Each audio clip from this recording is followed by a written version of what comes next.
Charlotte Hale took a deep breath as her car turned through the wrought iron gates of her family's estate.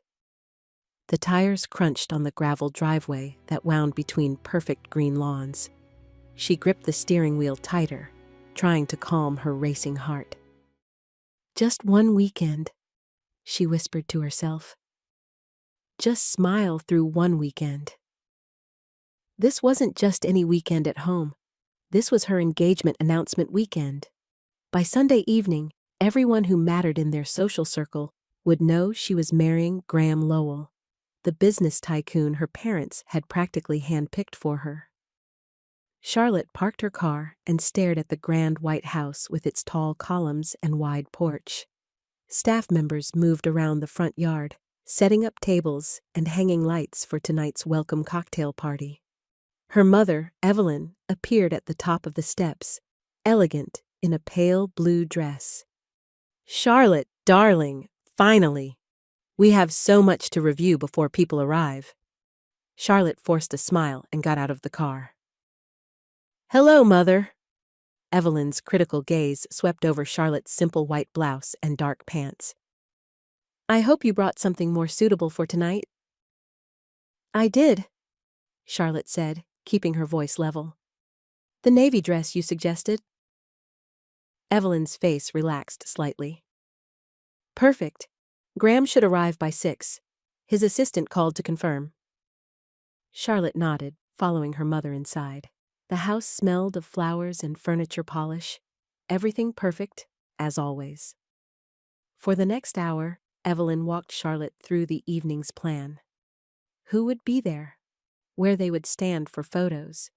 The exact moment they would announce the engagement. "Remember to smile like you mean it," Evelyn said, demonstrating a wide, perfect smile that didn't reach her eyes. This union with Graham will secure the Hale family's position for years to come. Charlotte practiced her own smile in response. She'd gotten good at this, showing what people expected to see while keeping her real feelings locked away.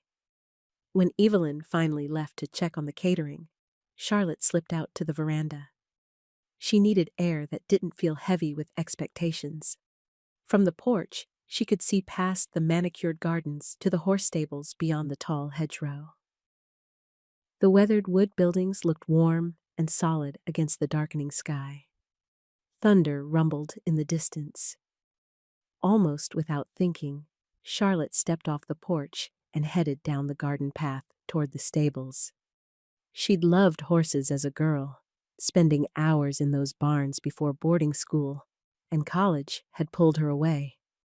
Before her father had explained the importance of the right connections, the right marriage, the right image. As she walked, the first drops of rain began to fall.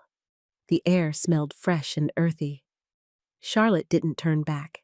Instead, she quickened her pace toward the main barn.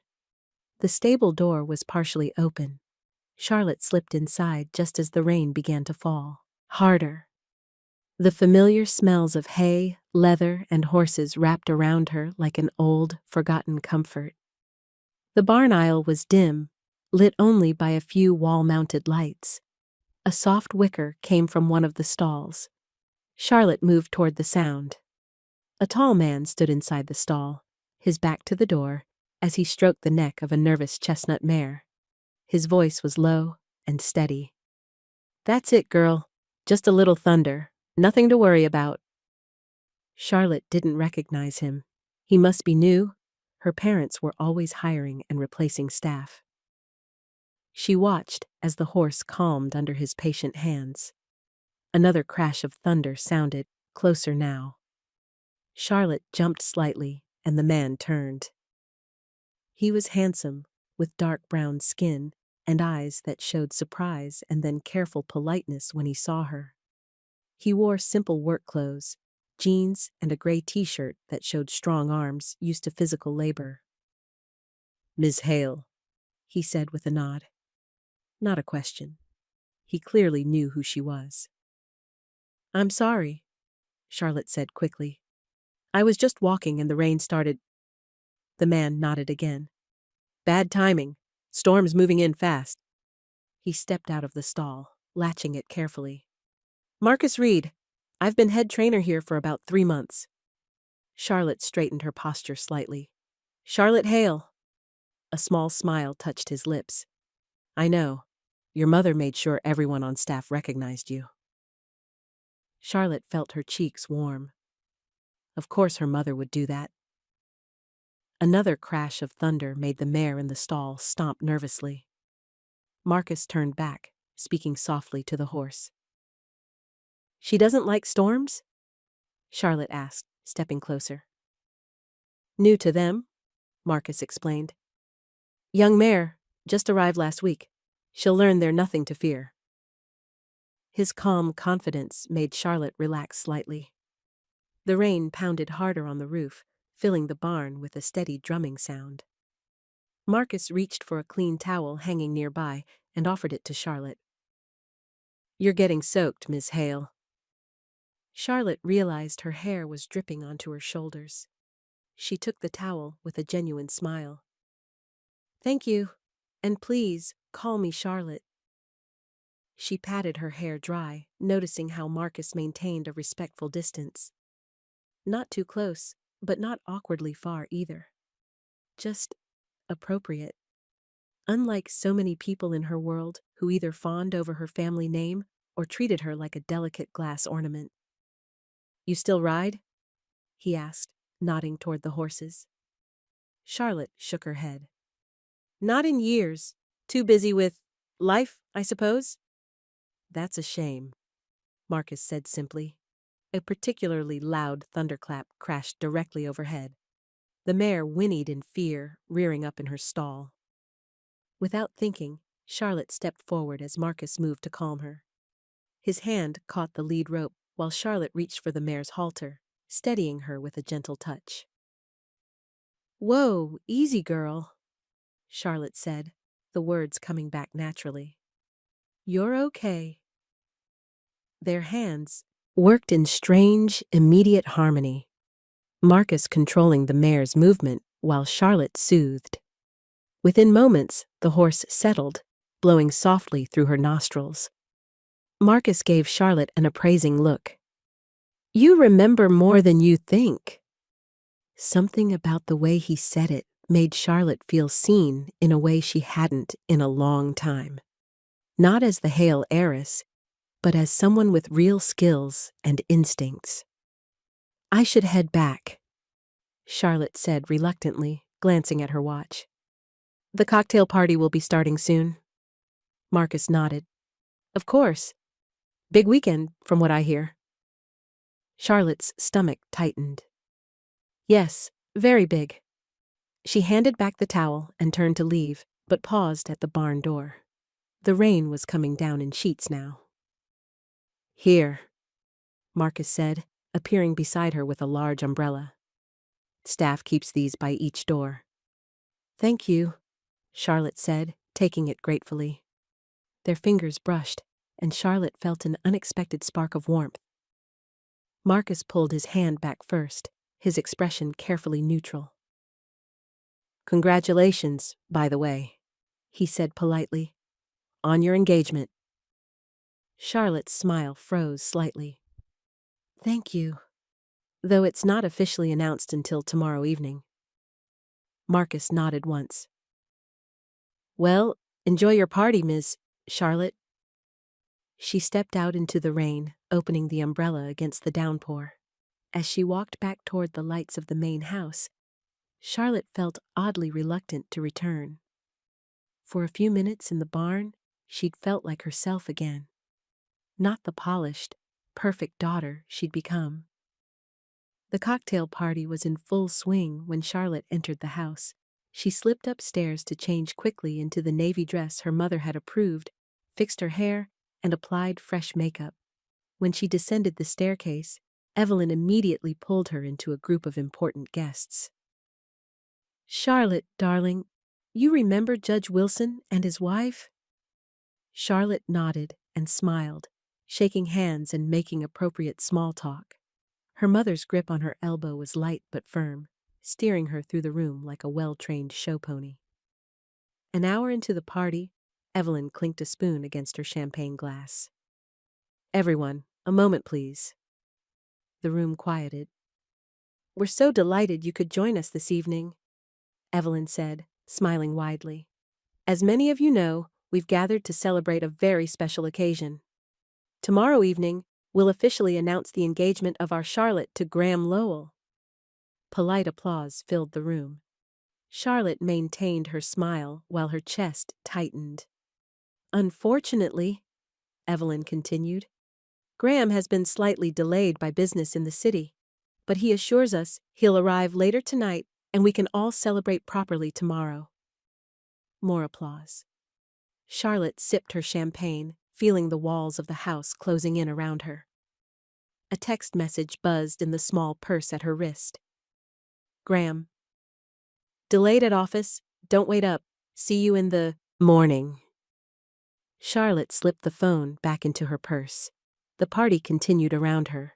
People laughing, drinking, discussing business deals and charity events. All the proper topics for people of their standing. Through the window, lightning flashed, illuminating the gardens and the distant stables. The wind was picking up, bending the trees. While her mother was distracted with the caterer, Charlotte slipped out the side door onto the porch. The air was thick with coming rain, making it hard to breathe. Or maybe that was just the weight of expectations pressing down on her.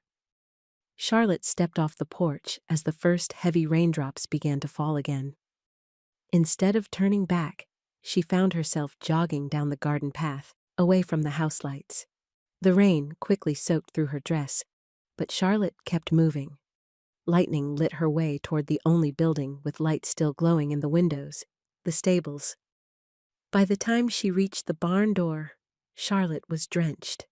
Her carefully styled hair hung in wet strands around her face. Her expensive dress clung to her body. She pushed open the door, stepping into the warm, dry space. The storm's fury seemed muffled inside the solid old building. Marcus looked up from where he was spreading fresh straw in an empty stall. Surprise crossed his face when he saw her dripping in the doorway. Charlotte, is everything okay? Charlotte pushed her wet hair from her face, suddenly aware of how she must look. I just needed some air. Marcus set aside his pitchfork and approached slowly. In the middle of a thunderstorm?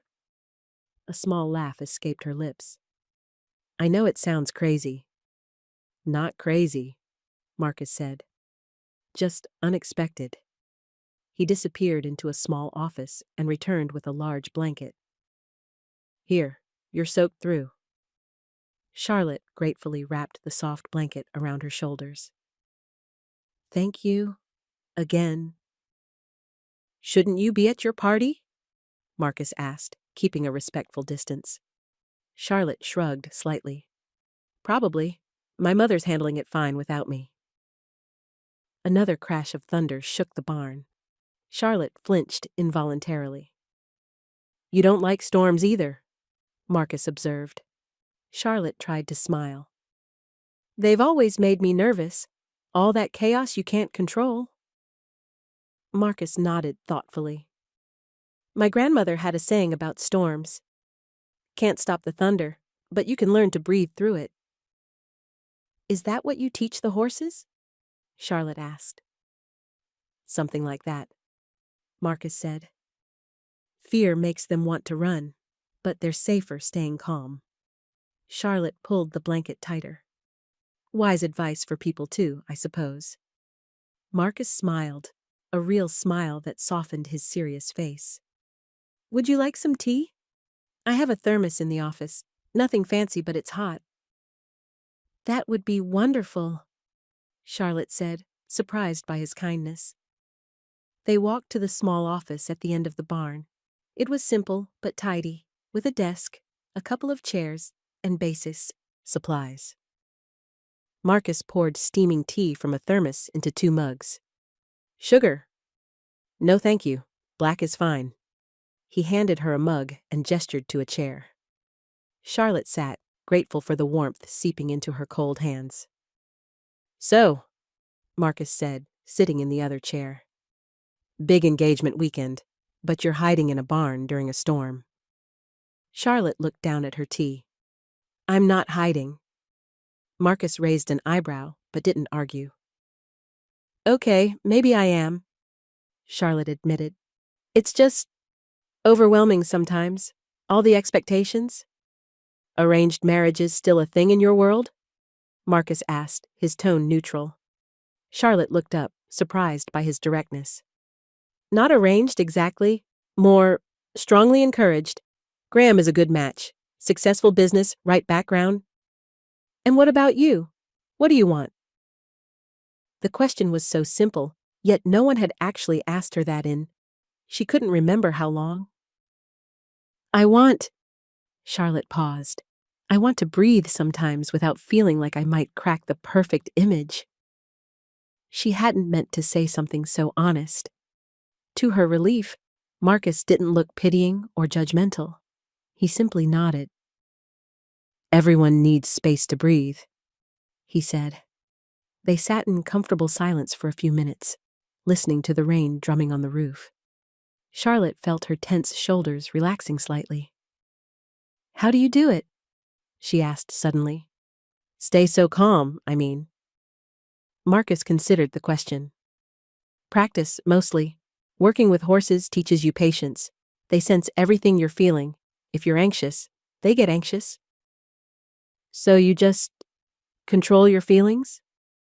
Marcus shook his head. No. You acknowledge them, then focus on what needs doing. It's not about pretending not to feel. It's about not letting feelings control your actions. Charlotte thought about how she'd been taught the opposite. To hide her true feelings behind the proper smile, the right words, the perfect poise. A particularly loud thunderclap made her jump, spilling tea onto her hand. Here, Marcus said, offering a clean cloth. As Charlotte dabbed her hand, a flash of lightning illuminated the barn window, and a figure standing in the doorway.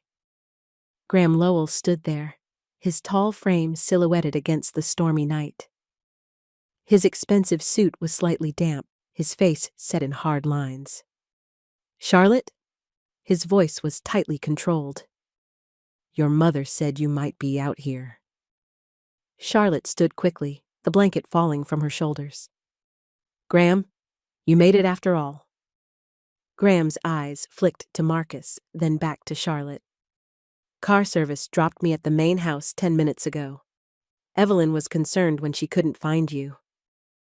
I just needed some air, Charlotte explained, setting down her mug. The storm caught me by surprise, and Mr. Reed kindly offered shelter. Marcus stood, his posture straight but not challenging.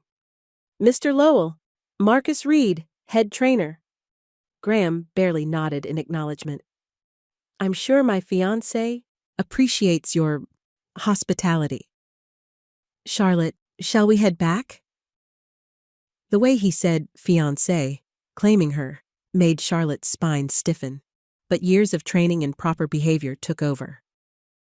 Of course, she said, smoothing her damp dress. Thank you for the tea, Mr. Reed. My pleasure, Miss Hale, Marcus replied formally, his face carefully blank again. Graham held out an umbrella, and Charlotte stepped toward him. As they walked into the rain, Graham's hand pressed firmly against her lower back, guiding, controlling. You look a mess, he said quietly as they headed toward the house. What were you thinking, running out in this weather, in that dress? I'm sorry, Charlotte said automatically. I just needed a moment alone. Graham's expression remained disapproving. Well, your mother has been making excuses for your absence. Let's get you cleaned up before anyone else sees you like this. Charlotte let him lead her back to the house, feeling the weight of expectations settle back onto her shoulders. But as they walked, she found herself thinking of Marcus's calm voice and his grandmother's wisdom. Can't stop the thunder, but you can learn to breathe through it. For just a moment in the stable, she'd remembered how to breathe. The morning after the storm broke clear and bright. Charlotte woke early, her head filled with thoughts of last night. Graham's disapproving face, her mother's careful smile when they'd returned to the party, and most of all, those quiet moments in the stable with Marcus Reed. She slipped out of bed before her mother could come knocking with reminders about the day's schedule. The engagement announcement was set for sunset, with photographers, caterers, and important guests arriving throughout the day. Charlotte pulled on casual clothes and stepped outside. The air smelled fresh after the rain, and dew sparkled on the grass. Almost without thinking, she found herself walking the perimeter path that circled the estate grounds. As she rounded the corner near the paddocks, she noticed two junior grooms whispering by the fence. They fell silent when they spotted her. "Good morning," Charlotte said, nodding politely. "Morning, Ms. Hale," they mumbled, exchanging quick glances. As she passed, Charlotte caught a snippet of their whispered conversation. "Spent the whole storm in the barns with Reed." Charlotte's cheeks warmed. Of course there would be talk. Staff always noticed everything, especially about the family they worked for. She quickened her pace, following the path that led behind the stables. Mr. Rourke, the older head stable manager who'd worked for the Hales since Charlotte was a child, was checking a fence post. He tipped his weathered cap when he saw her.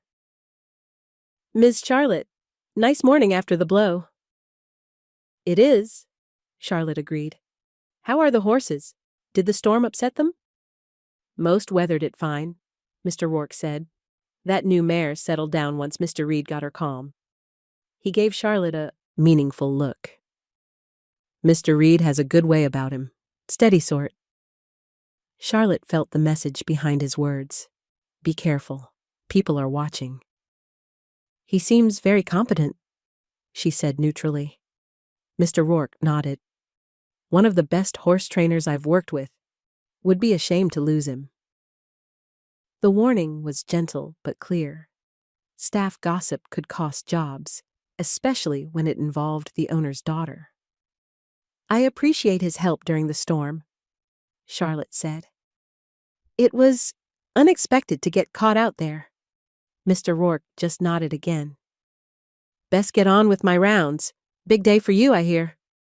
"Yes," Charlotte said, her stomach tightening.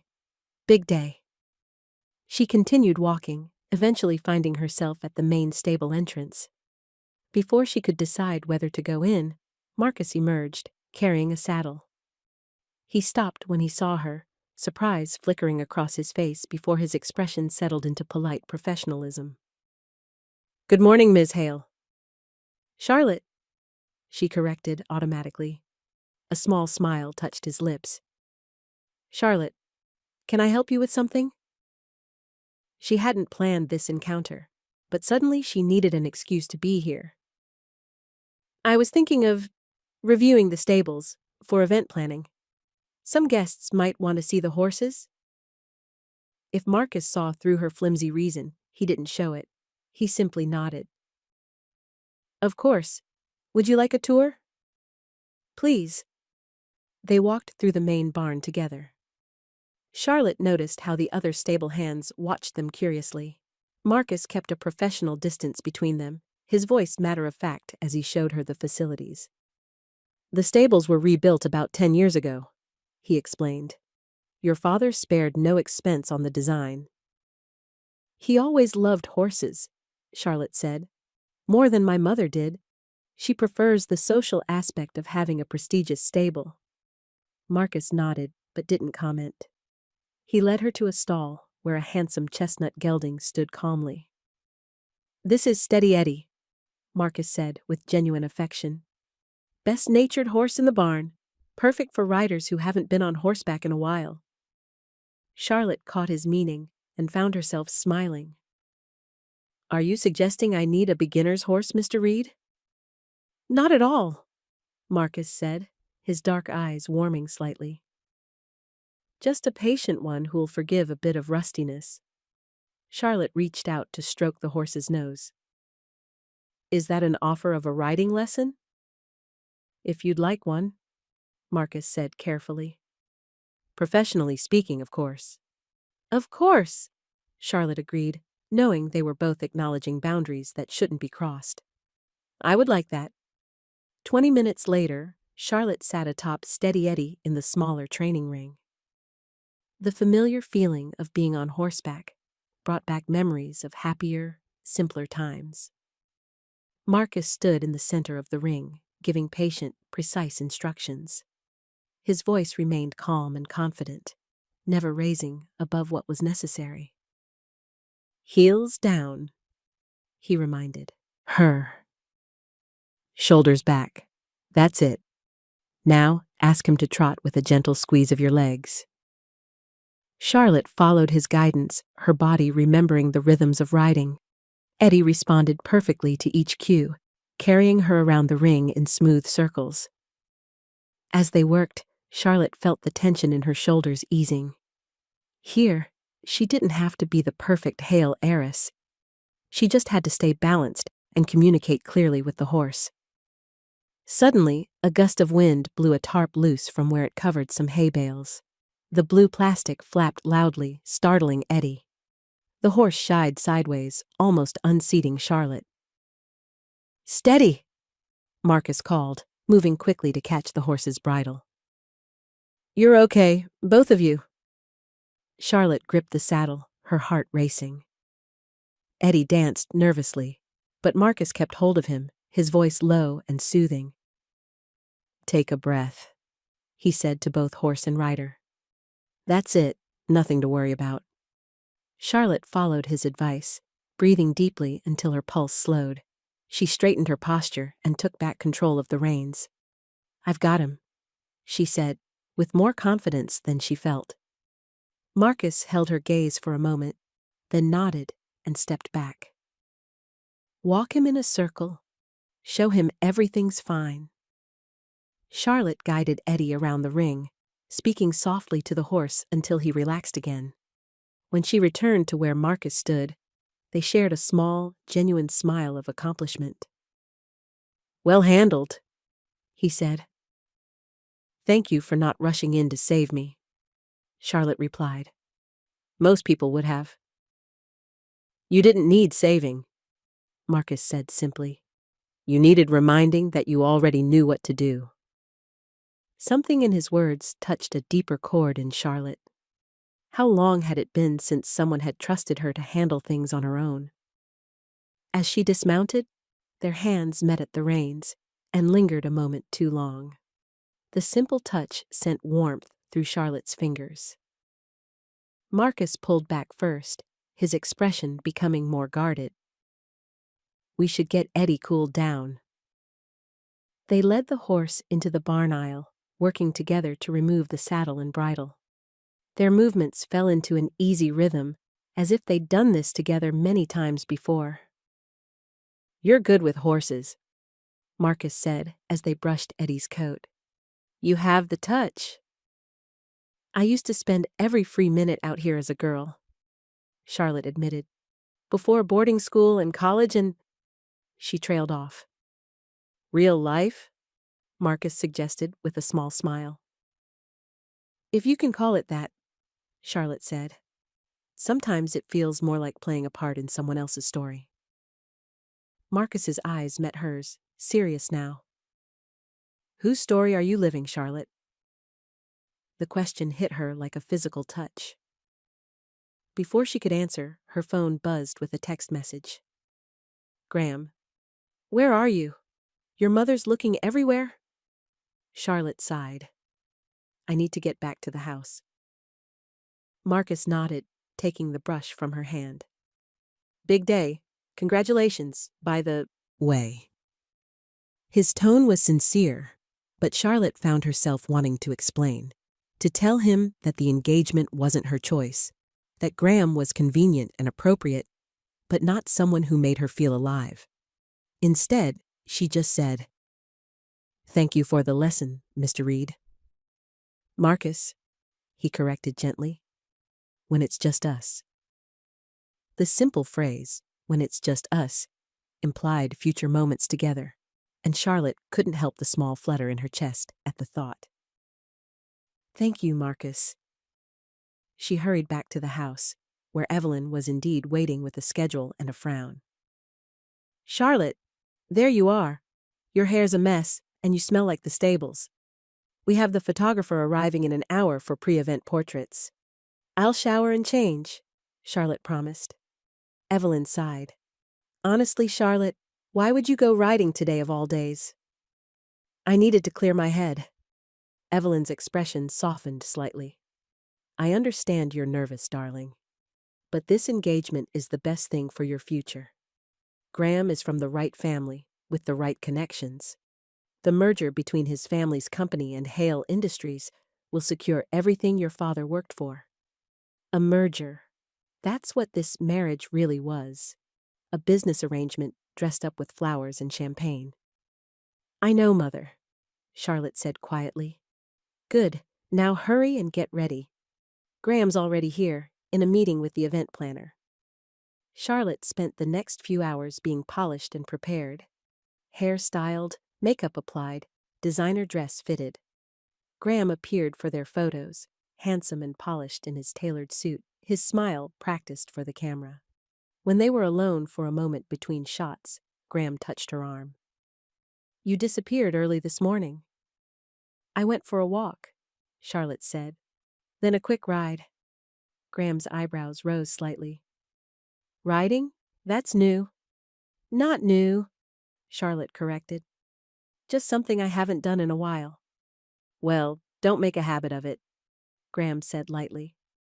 "I'd hate for my fiancé to smell like a barn at important functions."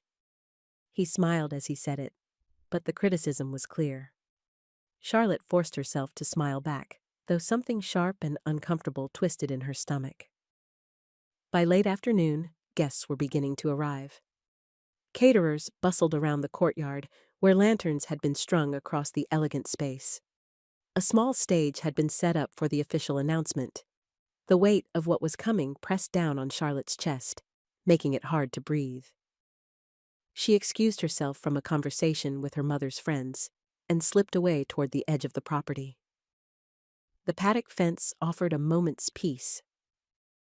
Charlotte leaned against the wooden rail, watching the horses graze in the golden late afternoon light. She didn't realize Marcus was there until he spoke. "Everything okay?" He stood a few feet away, checking a gate latch, his expression concerned but careful. "Just needed some air," Charlotte said, echoing her words from the night before. "It gets overwhelming." Marcus nodded, moving closer but still maintaining a respectful distance. "Big moment coming up." "Yes." Charlotte's fingers tightened on the fence rail. "In about an hour, I'll officially belong to Graham Lowell." "Belong?" Marcus raised an eyebrow. "Is that how you see it?" Charlotte hadn't meant to say that out loud. "It's just a figure of speech." "Is it?" Marcus's gaze was steady, seeing more than she wanted to reveal. Charlotte looked away, watching the horses instead of meeting his eyes. "Marriage is a partnership." "Should be," Marcus agreed. "Equal partners who choose each other freely." Charlotte turned back to him, suddenly frustrated. "What do you know about it? About my world, my obligations?" "Nothing," Marcus admitted calmly. "I just know what I see. A woman who seems most herself when she's furthest from the house, who breathes differently out here than she does in there." His simple observation stripped away her defenses, because he was right, painfully, perfectly right. "It's not that simple," she said, her voice softer now. "It never is," Marcus agreed. Then more quietly, "But there's something here, isn't there, between us? Something real." Charlotte's heart jumped. She hadn't expected him to name it so directly. The connection she'd felt with him seemed too fragile, too new to acknowledge out loud. "I barely know you," she whispered. "And I barely know you," Marcus replied. "But I know enough to see you're not happy with where you're heading." Charlotte looked toward the house, where people in expensive clothes mingled with champagne glasses, waiting to celebrate an engagement that felt increasingly wrong. "It doesn't matter what I feel," she said. "There are expectations, responsibilities, my family's reputation." "It always matters what you feel," Marcus said.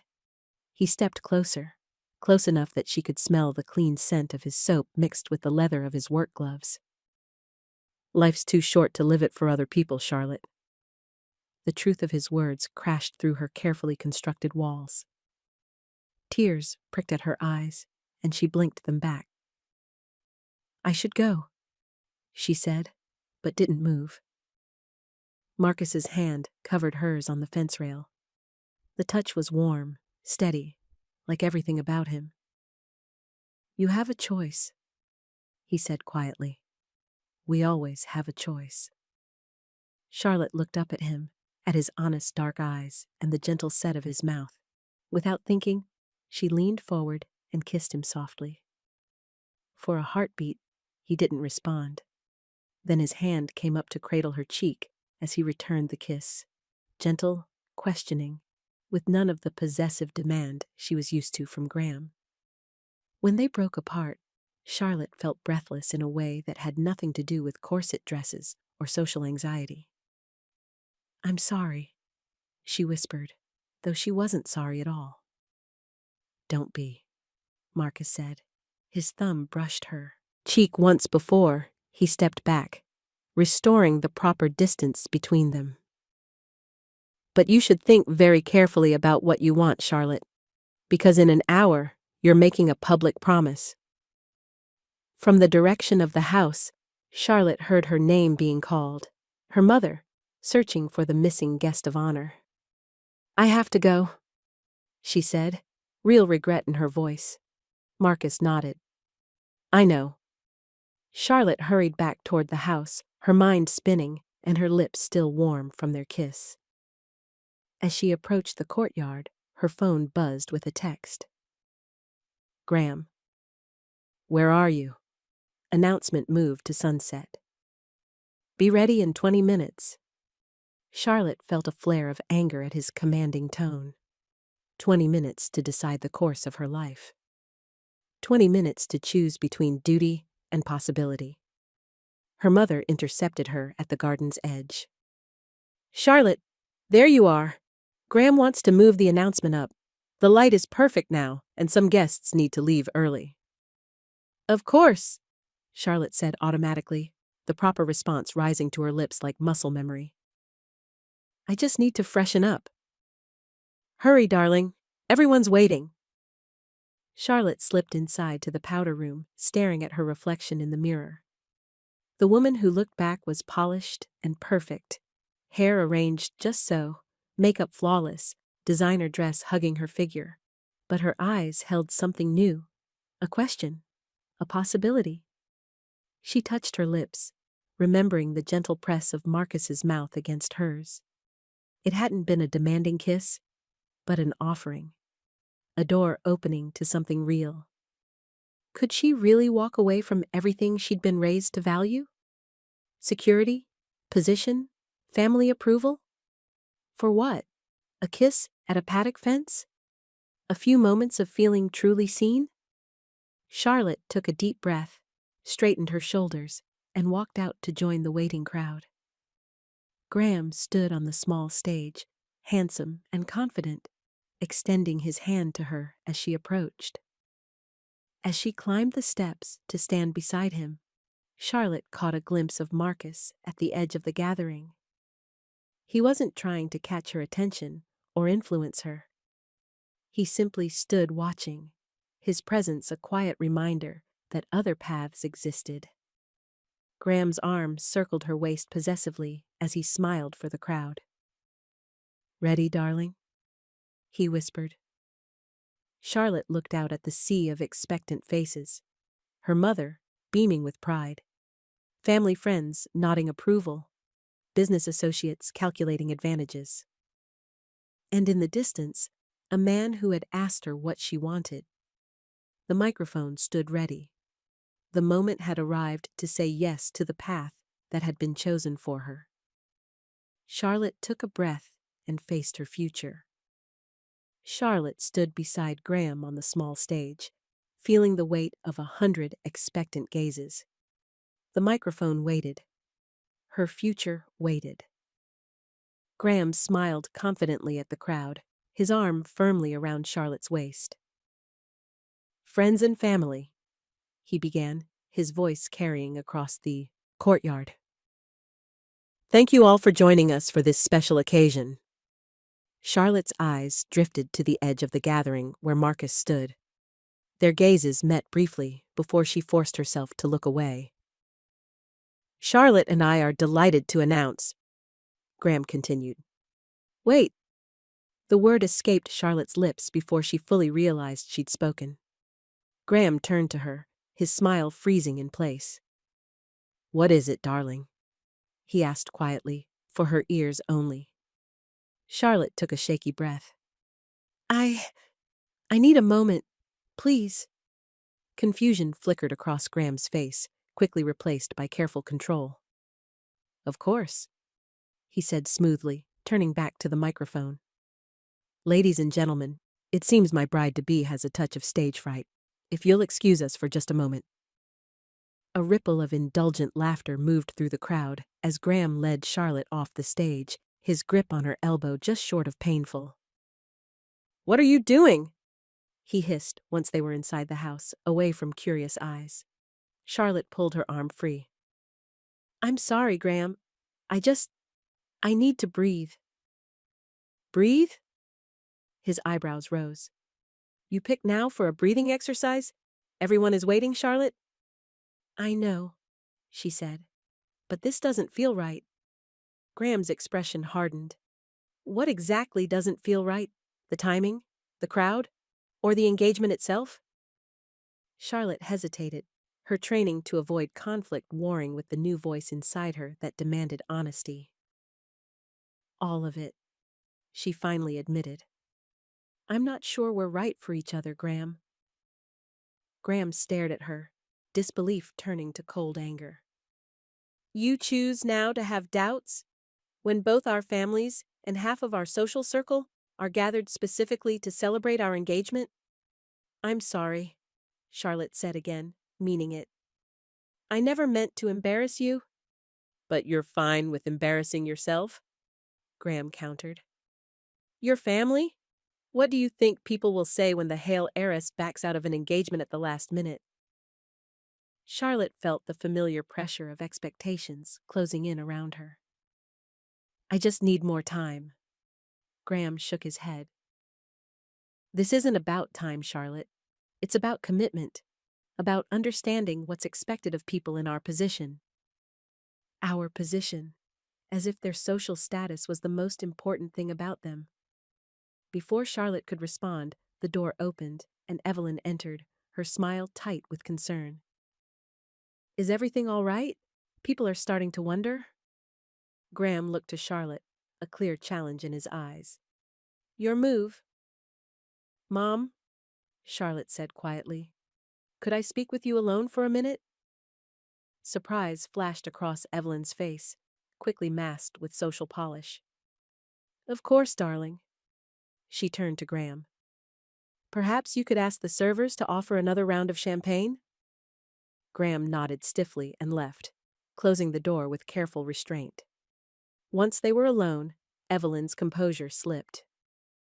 "Charlotte, what is going on? Do you have any idea how this looks?" "I can't do it, Mom," Charlotte said simply. "I can't announce an engagement to Graham tonight." "Can't or won't?" Evelyn asked sharply. "Both." Charlotte met her mother's gaze directly. "This isn't right for me." Evelyn pressed her fingers to her temples. "Is this about that horse trainer? The one you were with during the storm?" Charlotte's surprise must have shown on her face, because Evelyn laughed without humor. "Did you think I wouldn't notice? That the staff wouldn't talk?" "Charlotte, you've been raised better than this. A passing attraction to the help is no reason to throw away a perfect match." "It's not about Marcus." Charlotte said, though the lie tasted bitter. It's about me, about what I want. What you want, Evelyn repeated, as if the concept was foreign. Marriage isn't about getting everything you want, Charlotte. It's about security, position, creating the right alliances. For you, maybe, Charlotte said, but I want more than a business arrangement. Evelyn's expression softened slightly. You think I didn't want more once? We all have dreams when we're young. But eventually, you grow up and understand how the world works. I'm 29 years old, Mom. I understand plenty about how the world works. I'm just not sure I want to live by those rules anymore. Mother and daughter stared at each other, the gulf between their viewpoints suddenly vast and clear. Evelyn finally sighed. So, what do you propose we do with a yard full of guests expecting an engagement announcement? Tell them? Charlotte hesitated. Tell them we're postponing, that we need more time to consider such an important decision. You realize people will talk, Evelyn warned. People always talk, Charlotte replied, but at least I'll be able to breathe. After a long moment, Evelyn nodded. I'll speak to Graham. You stay here until we've sorted this out. When her mother had gone, Charlotte sank into a chair, her legs suddenly weak. She hadn't formally ended things with Graham, hadn't been brave enough yet for that final step. But she'd created space, room to breathe and think clearly. 20 minutes later, Evelyn returned. It's done, she said tiredly. I announced that the engagement is being reconsidered with no timeline. Graham has left, most of the guests as well. I'm sorry, Charlotte said, meaning it. I know how much planning went into tonight. Yes, well. Evelyn straightened her shoulders. What's done is done. I suggest you retire for the evening. We can discuss next steps tomorrow. Charlotte nodded, grateful for the reprieve, however temporary. As her mother turned to leave, Charlotte called after her. Mom, thank you for handling it. A flicker of maternal softness crossed Evelyn's face. You're still my daughter, Charlotte, even when you make things difficult. Left alone, Charlotte changed out of her formal dress into comfortable clothes. The house had grown quiet, the party dispersed, the staff clearing away the evidence of a celebration that never happened. She sat on her bed, staring at the wall, until a text message buzzed on her phone. Samira? Just heard from Tiffany, who heard from her cousin who catered your event. You okay? Need rescue? Charlotte smiled. Samira Clark had been her friend since college, one of the few people who saw past the Hale name and fortune. Charlotte. I'm okay. Engagement announcement canceled. Long story. Samira. Need me to come over? I have ice cream and zero judgment. Charlotte. Tomorrow, maybe. Need to process tonight. Samira. Got it. Here whenever you need me. Proud of you, BTW, whatever happened. The simple words of support brought tears to Charlotte's eyes. She wiped them away, feeling strangely light despite the evening's drama. She'd taken a first step toward her own truth. Her phone buzzed again. Samira. Unrelated.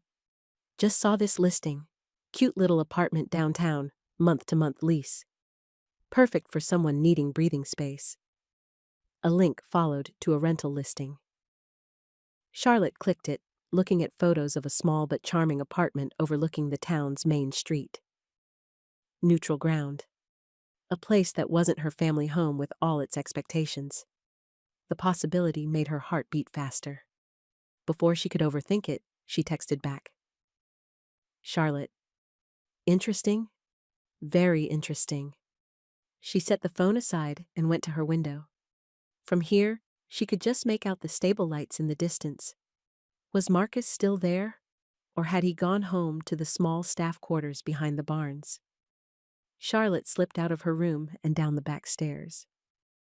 The night was quiet and clear after yesterday's storm, stars visible above the trees. She followed the path to the stables, her feet carrying her forward before her mind could argue. The main barn was dark, except for a single light in the tack room at the back. Charlotte hesitated at the door, suddenly uncertain.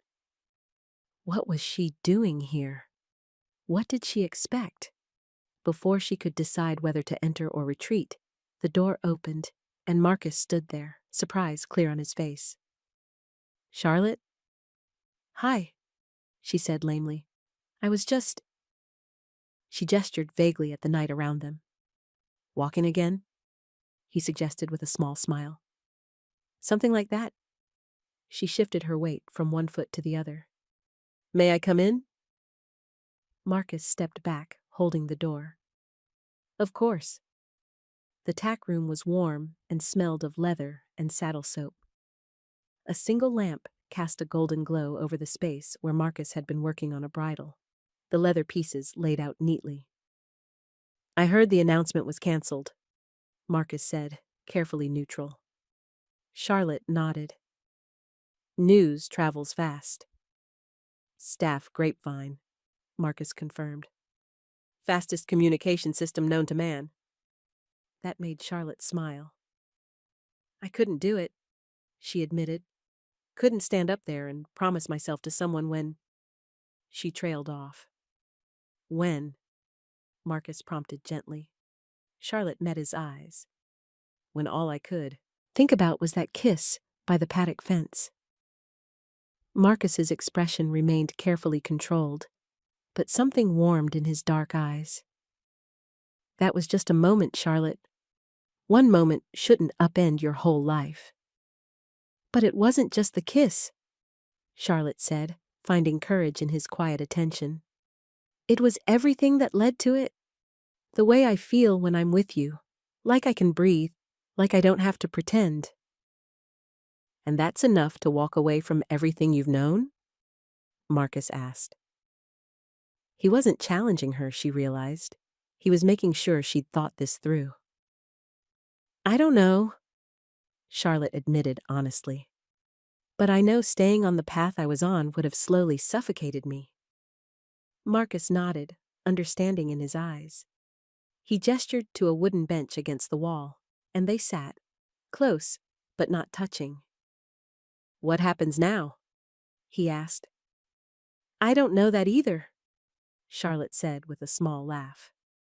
"My mother's horrified. Graham's furious. Half our social circle is probably already gossiping about what went wrong." "And you?" Marcus asked. "How do you feel?"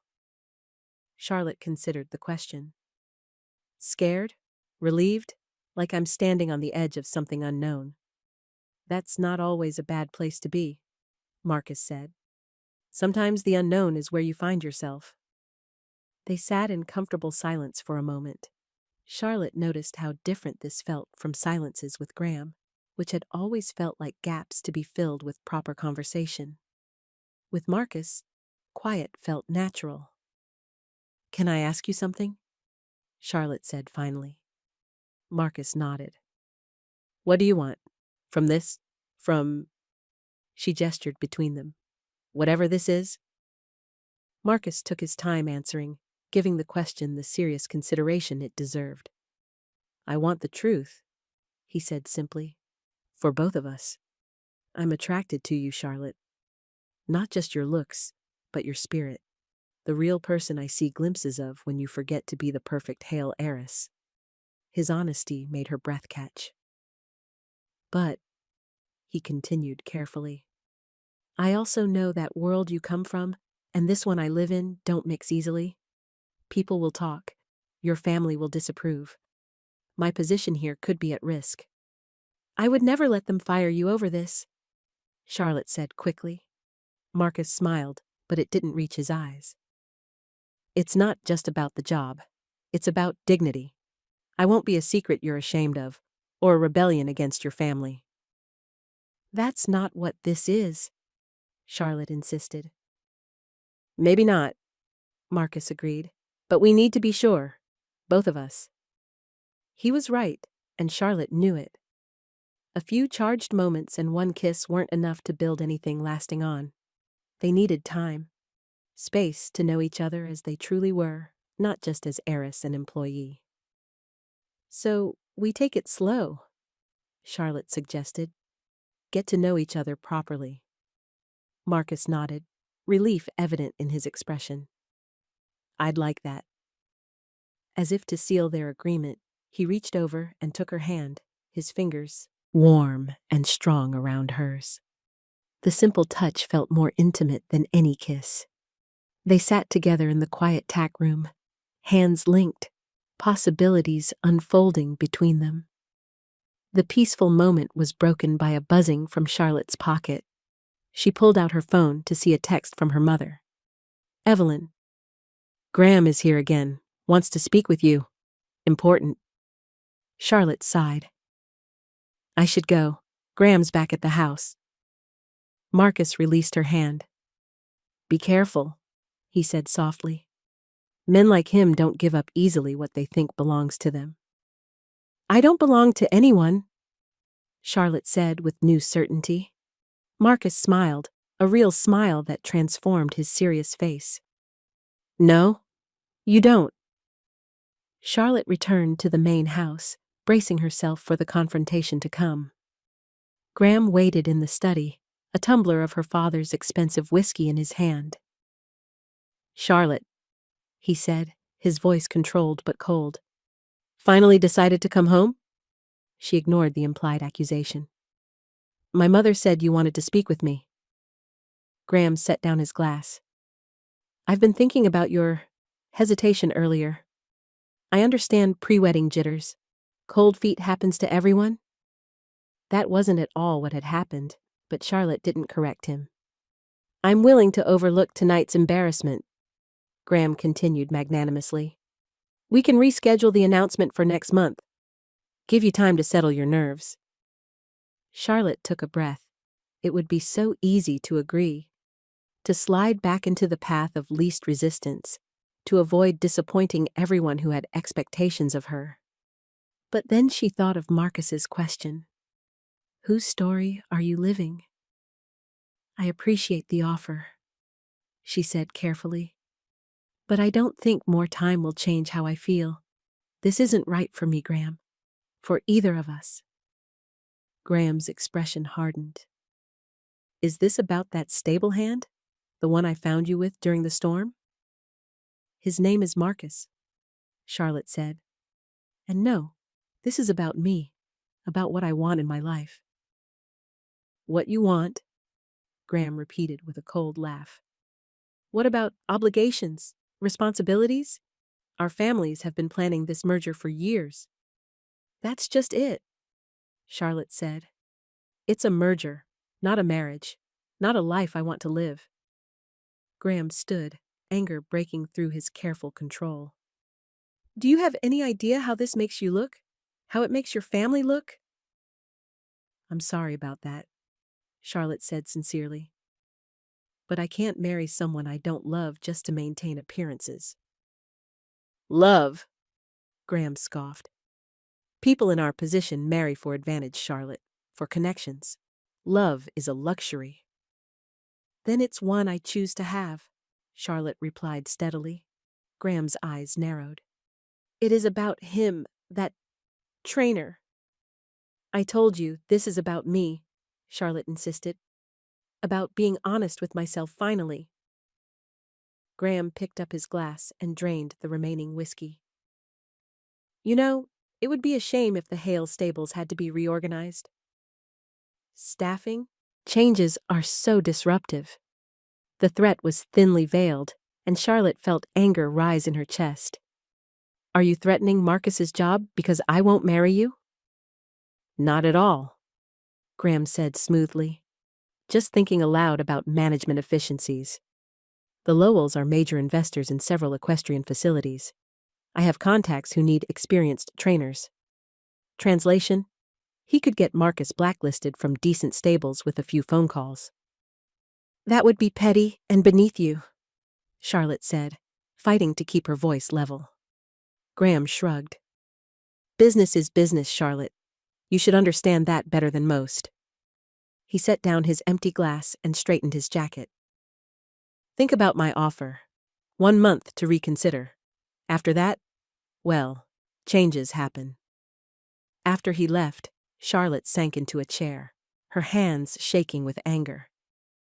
Graham's casual threat against Marcus's livelihood made her stomach churn, all because his pride was wounded, his plans disrupted.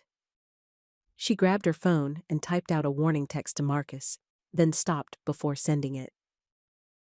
Would he feel obligated to step back if he knew his job was at risk? Would he see her involvement as the kind of interference that undermined his dignity? Instead, she texted Samira. Charlotte, about that apartment, is it available immediately? Samira responded within seconds. Owner says yes. Want me to call tomorrow? Charlotte looked around at her childhood home, with all its beauty and privilege, and all its golden chains. Charlotte. Yes. I need space. Soon. The next morning, an email arrived in Marcus's inbox. Charlotte knew about it almost immediately, the staff grapevine once again working with lightning efficiency. Mr. Rourke appeared at her door, his weathered face creased with concern. Ms. Charlotte, I hate to bother you, but there's a situation with the staff housing. Charlotte invited him in. What kind of situation? Mr. Reed received notice that his room in the staff quarters must be vacated by Friday. Mr. Rourke explained. Something about vendor consolidation requiring the space. That's ridiculous, Charlotte said. We haven't changed any vendors. Mr. Rourke's expression remained carefully neutral. The email came from the estate's staffing contractor. They handle housing assignments. And who contacted them with this request?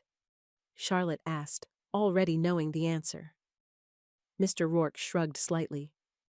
Can't say for certain, but the timing is notable. Graham. It had to be. He hadn't wasted any time making good on his threat. Thank you for letting me know, Charlotte said. I'll look into it.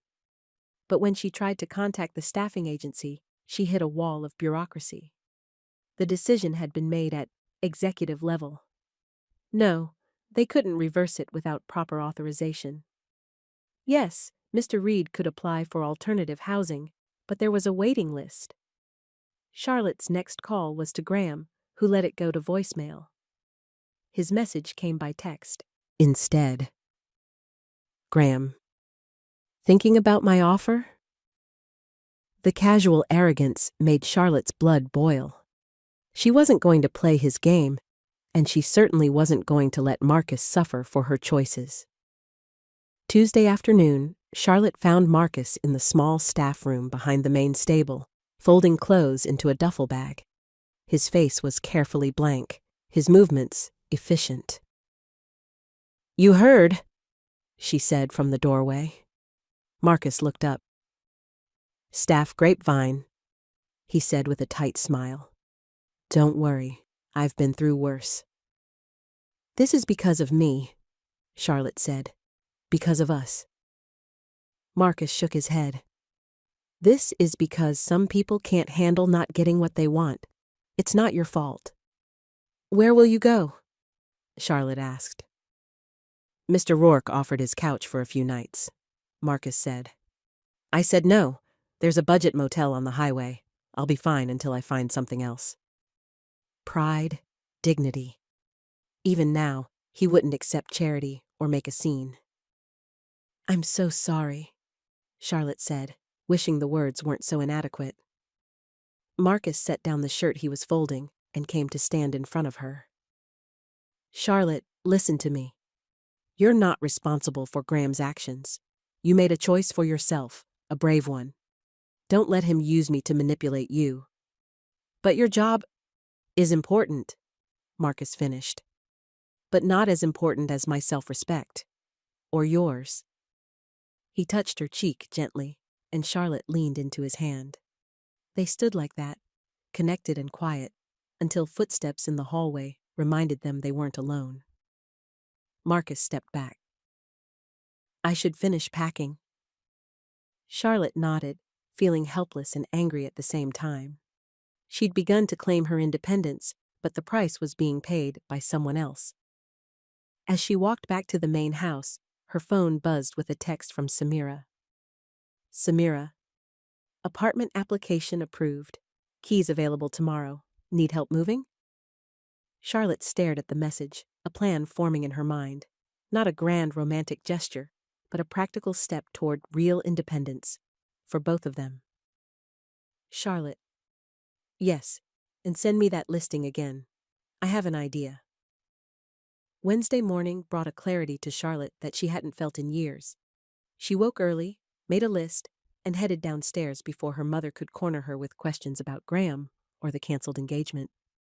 But Evelyn was already in the kitchen, a cup of tea steaming in front of her. She looked up when Charlotte entered, her expression unreadable. Good morning, Charlotte said, pouring herself coffee. Is it? Evelyn asked. I've had 3 calls already from friends wanting to know what happened with the engagement. Charlotte sat across from her mother. What did you tell them? That you and Graham are taking time to consider such an important decision. Evelyn sighed. But that excuse won't hold forever, Charlotte. It doesn't need to, Charlotte said, finding strength in her new clarity. Because I'm ending the engagement. Completely. Evelyn's teacup paused halfway to her lips. Have you spoken with Graham about this? I tried to, Monday night.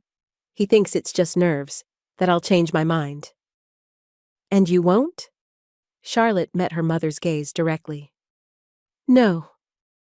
Evelyn set down her cup carefully. May I ask why? Graham is everything we've hoped for in a match for you.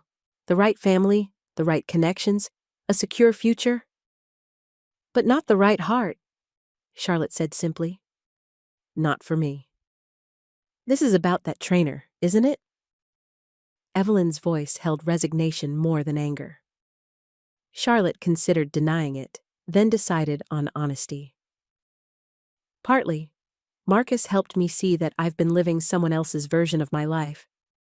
But this is really about me, Mom. About what I want. And what exactly do you want, Charlotte? It was a fair question. One Charlotte had been asking herself with increasing urgency. I want to breathe, she said after a moment. I want to make my own choices. I want to love someone who sees me, really sees me, not just what my name and position can do for them. Evelyn's expression softened slightly. Oh, Charlotte, you sound just like I did at your age. This surprised Charlotte. Her mother had always seemed completely comfortable with their privileged, appearance-focused life. What do you mean? Evelyn looked down at her tea, then back at her daughter. Did I ever tell you that your father wasn't my first love? Charlotte shook her head, stunned by this revelation. His name was Daniel, Evelyn said, her voice taking on a distant quality. He taught music at the community college. Jazz piano. My parents were horrified when I started seeing him. What happened? Charlotte asked. Reality happened, Evelyn said with a small, sad smile. My parents made it very clear what would happen if I continued the relationship. No more college, no trust fund, no place in society. She sighed. I wasn't brave enough to walk away from everything I'd known. Did you love Dad? Charlotte asked the question she'd never dared to before. I grew to, Evelyn said. Your father was a good man. We built a good life. But there were moments. She trailed off, then straightened her shoulders. The point is, I understand more than you think, Charlotte. I just don't want you to throw away everything for a passing feeling. What if it's not passing? Charlotte asked softly. What if it's the first real thing I've felt in years? Evelyn studied her daughter's face. You're serious about this? I am, Charlotte confirmed. Have you thought about the practical aspects? Graham's threats against your friend's position here? So her mother knew about that too. Charlotte shouldn't be surprised. Little happened on the estate that Evelyn didn't eventually hear about. "I'm working on it," Charlotte said. "I've applied for an apartment in town. Something small, just for me." Evelyn's eyebrows rose. "You're moving out?" "I need space, Mom. Room to figure out who I am outside of all this." Charlotte gestured around at the grand kitchen with its expensive appliances and perfect decor.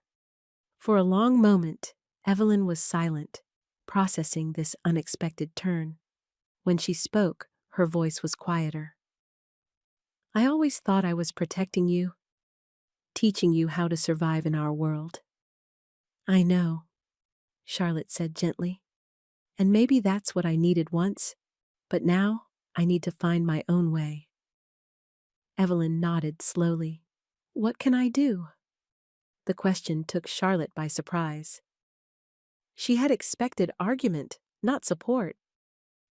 "Talk to Graham," Charlotte suggested. "Make him understand that pressuring me or threatening Marcus won't change my mind." "I'll try," Evelyn promised. Though men like Graham Lowell rarely take no for an answer. "And there's one more thing," Charlotte said, gathering her courage. "Can you call your friend Janet at Riverside Riding School? The one who was looking for a new senior trainer?" Understanding dawned in Evelyn's eyes. "For Marcus?" Charlotte nodded. "He's one of the best trainers I've ever seen. He deserves a position where his talent is recognized, not where he's vulnerable to someone's spite." "You care for him that much?" Evelyn asked, watching her daughter carefully. "I do," Charlotte admitted. Evelyn sighed. "I'll make the call, but Charlotte, be careful, both of you. People will talk." "Let them," Charlotte said, feeling stronger with each decision she made. "We'll be fine." That afternoon, Charlotte went to Graham's office. Better to end things clearly, face to face, than let him continue believing she might change her mind. His assistant tried to make her wait, saying he was in meetings, but Charlotte walked past her into the large corner office. Graham looked up from his desk, surprise quickly masked by cool control. "Charlotte, this is unexpected." "I need to speak with you," she said firmly. Graham dismissed his assistant with a nod. When they were alone, he leaned back in his chair. "Have you reconsidered my offer?" "Yes," Charlotte said. "And my answer is no, Graham. Definitively no. The engagement is over." Graham's expression hardened. "Because of him? That stable hand?" "His name is Marcus," Charlotte said, keeping her voice level. "And no, because it's not what I want. It never was." "And what about what I want?" Graham stood, his height allowing him to look down at her. "What about the merger our families have been planning? The connections I've already leveraged based on our engagement?" "I'm sorry about that," Charlotte said sincerely. "But I can't marry you just to fulfill a business plan." Graham moved closer. "It was never just business, Charlotte. I chose you because you're perfect. Beautiful, well-bred, properly trained. The ideal wife for a man in my position." The description made Charlotte's skin crawl, like she was a show horse being evaluated for bloodlines and performance. "That's not love," she said quietly. "Love?" Graham laughed without humor. "What a childish notion. We're adults, Charlotte. We make practical decisions." "Then I'm making the practical decision to be happy," Charlotte replied. "With or without your approval." Graham's face flushed with anger. "You realize I can make things very difficult for you, for your family, for your trainer." "You could," Charlotte agreed calmly. "But it wouldn't change anything. It would just prove I made the right choice in walking away." They stared at each other, the gulf between their values suddenly vast and clear. "We're done here," Charlotte said finally. "Please don't contact me again." She turned to leave, feeling Graham's cold gaze on her back. "You'll regret this, Charlotte." he called after her. When the gossip starts, when people talk about how the Hale heiress threw away a perfect match for a roll in the hay with the staff. Charlotte paused at the door. No, Graham, I won't regret it. For the first time in years, I'm choosing my own path. That's worth more than your good opinion or anyone else's gossip. She walked out with her head high, leaving Graham staring after her in frustrated disbelief. Outside in the fresh air, Charlotte took a deep breath. It was done. The chains of that relationship were finally completely broken. She texted Samira with the news. Charlotte just ended it with Graham. For good. Samira's response came immediately. Proud of you. Ice cream celebration tonight? Your new apartment has a working fridge. Charlotte smiled at her phone. Her new apartment. Her own space, chosen by her alone. Charlotte. Perfect. I'll bring the spoons. Her next stop was her mother's sunroom, where Evelyn sat with her afternoon tea, gazing out at the gardens. It's done, Charlotte said, sitting across from her mother. I ended it with Graham. Evelyn nodded slowly. How did he take it? About as well as you'd expect, Charlotte admitted. He threatened to spread gossip, make things difficult. That was predictable, Evelyn said with a sigh. Men like Graham don't lose gracefully. She set down her teacup. I made that call to Janet, by the way. Charlotte looked up hopefully. And? And she's intrigued. Asked for a private reference appointment with Marcus this afternoon? Evelyn's lips curved in a small smile. I may have mentioned that he trained under Philippe Devereux in Kentucky. Charlotte's eyes widened. Philippe Devereux was one of the most respected trainers in the country. I didn't know that. There's a lot we don't know about the people who work for us, Evelyn said pointedly. Perhaps that's been our mistake all along. Charlotte reached across the table and squeezed her mother's hand. Thank you, Mom, for understanding, for helping. I'm trying, Evelyn said honestly. It's not easy watching you walk away from everything we've built, but... She paused, looking out at the garden again. Perhaps I've been holding on too tightly. To you, to appearances? It was the closest thing to an apology Charlotte had ever heard from her mother.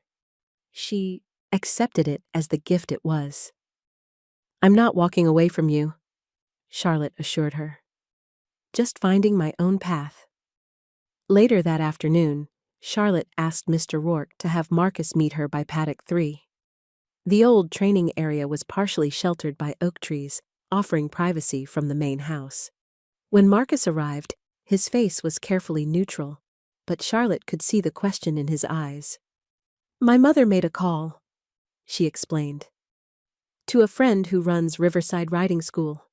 They need a senior trainer. Marcus's eyebrows rose slightly. Riverside is one of the best facilities in the state. Yes, Charlotte agreed. And they'd like to meet with you. Today, if possible. Marcus studied her face. Your mother arranged this? Charlotte nodded. She's coming around, trying to understand. And you? Marcus asked quietly. What do you want from this, Charlotte? The question echoed their conversation in the tack room. Charlotte took a breath and gave him the honest answer he deserved. I want you to have options, a position worthy of your talent, where Graham can't threaten your livelihood. She met his gaze directly. But selfishly, I also want you nearby, because I meant what I said before. There's something real between us, something I want to explore. Marcus's expression softened. And the apartment Samira found for you? That's part of this plan too? News traveled fast, as always. Charlotte smiled. The apartment is for me. Space to breathe, to figure out who I am outside of all this. She gestured to the grand estate around them. But yes, I was hoping you might be nearby, if you wanted. Independent, but close, Marcus said with understanding. I like that. No pressure, Charlotte added quickly. You should take the Riverside position because it's right for you, not because of us. Marcus stepped closer, his eyes warm. What if both things can be true? What if the job is right, and being near you feels right? Charlotte's heart beat faster at his words. Then I'd say we're both exactly where we need to be. Marcus reached for her hand, and Charlotte laced her fingers through his, the simple connection grounding them both. I ended it with Graham today, she told him. Completely. Finally. How did that go? Marcus asked. About as well as you'd expect, Charlotte said with a small laugh. He threatened gossip, scandal. Are you ready for that? Marcus's question was gentle but serious. People will talk, about both of us. Charlotte squeezed his hand. Let them. We know the truth. They stood together by the paddock fence as the afternoon sun filtered through the oak leaves, casting dappled shadows around them. Not rushing, not making grand promises, just being present in the moment and the possibility. The next few days passed in a blur of change. Charlotte moved essential belongings into her small apartment downtown. The space was modest but charming. Hardwood floors, tall windows, a tiny kitchen that was all her own. Samira helped her unpack, filling the fridge with basics and placing a potted plant on the windowsill. Housewarming gift, she explained. Every new start needs something living and green. Thank you, Charlotte said, hugging her friend. For everything. For not thinking I've lost my mind. Samira laughed. Are you kidding? This is the sanest I've seen you in years. Actually making choices for yourself instead of going along with the Hale family master plan? They sat on Charlotte's new couch, a simple, comfortable piece, nothing like the formal antiques in her mother's house. Is it crazy? Charlotte asked. Walking away from everything, starting over like this? Not crazy, Samira said firmly. Brave. There's a difference. Meanwhile, Marcus interviewed at Riverside Riding School, impressing Janet enough that she offered him the position on the spot. The salary was better than what the Hale estate paid, and the position came with more responsibility and respect. By Friday, Charlotte had the keys to her apartment, and Marcus had packed his few belongings for the move to staff housing at Riverside.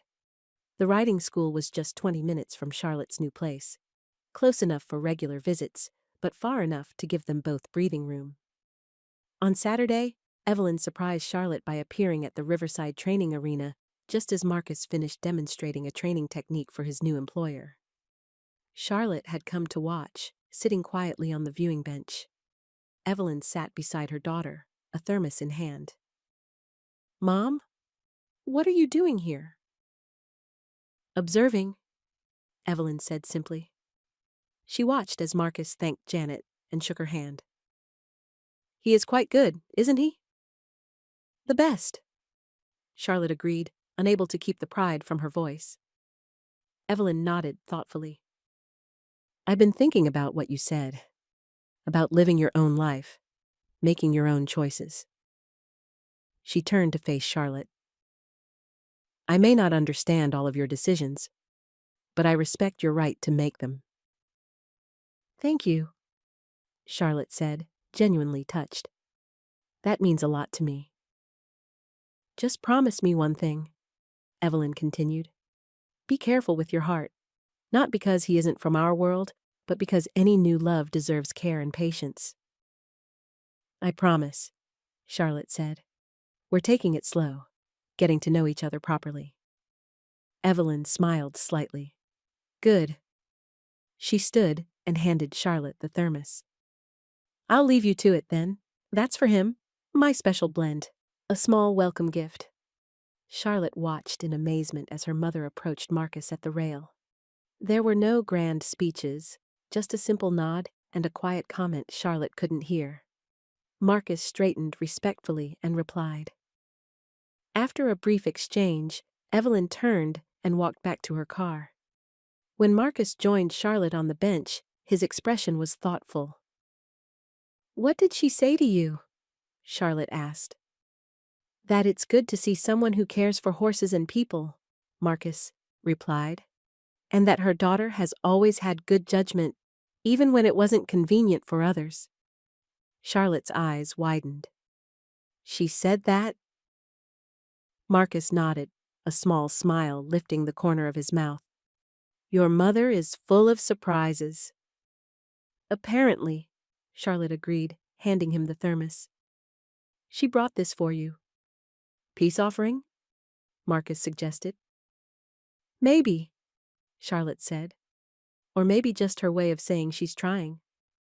1 month later, on a quiet Sunday afternoon, Charlotte sat in her apartment, surrounded by the last few unpacked boxes. Most of her things had found their places, making the small space truly her own. Photos she'd chosen, books she loved, a few treasured pieces from her childhood. A knock at the door announced Marcus, who had promised to bring dinner after finishing his Sunday training sessions. He looked relaxed and happy in jeans and a simple button-down shirt, carrying a bag of delicious-smelling food. "Hope you like Thai," he said, setting the bag on her small kitchen counter. "Love it," Charlotte replied, helping him unpack the containers. They moved around each other with an easy rhythm that had developed over the past weeks of regular visits and shared meals. As they settled at her small table by the window overlooking Main Street, Charlotte found herself studying Marcus's face. The strong lines of his jaw, the warmth in his dark eyes, the way his whole expression softened when he smiled at her. "What?" he asked, noticing her gaze. "Just thinking," Charlotte said, "about how much has changed in a month." "Good changes?" Marcus asked. Charlotte nodded. "The best. For the first time in my life, I feel like I'm living my own story, making choices that are truly mine." Marcus reached across the table and took her hand. "I'm honored to be part of that story." "A big part," Charlotte said softly. They had been taking things slowly as promised, getting to know each other through conversations and shared experiences rather than rushing into a physical relationship that might cloud their judgment. But with each day, each genuine moment together, the connection between them grew stronger and more certain. "I have something for you," Marcus said, reaching into his pocket. He pulled out a simple gold chain with a slender ring hanging from it. Charlotte's eyes widened. "Marcus?" "It's not what you're thinking," he said quickly. "Not yet. It was my grandmother's, the one who taught me about breathing through storms." He held it out to her.